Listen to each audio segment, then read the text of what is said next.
বছর আইনি লড়াইয়ের পর আজকে বিজ্ঞ আদালতের কাছে আমরা এটা প্রমাণ করতে সক্ষম হয়েছি এই সাব্বির আলম হত্যাকাণ্ডের সাথে সাবেক ছাত্র নেতা জাকির খান সহ তারা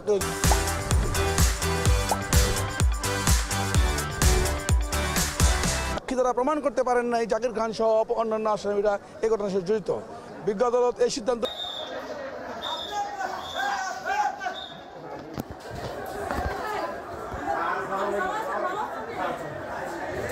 ভাই সালাম আলাইকুম।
নারায়ণগঞ্জে একটি চাঞ্চল্যকর হত্যা মামলায় বিশিষ্ট ব্যবসায়ী সাব্বির আলম খন্দকারকে দুজন আততায়ী গুলি করে নির্মমভাবে নিহত হয়।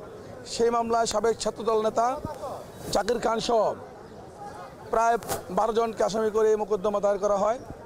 দীর্ঘ 22 বছর আইনি লড়াইয়ের পর আজকে বিজ্ঞ আদালতের কাছে আমরা এটা প্রমাণ করতে সক্ষম হয়েছি এই সাব্বির আলম হত্যাকাণ্ডের সাথে সাবেক ছাত্র নেতা জাকির খান সহ তারা কেউ জড়িত নয়।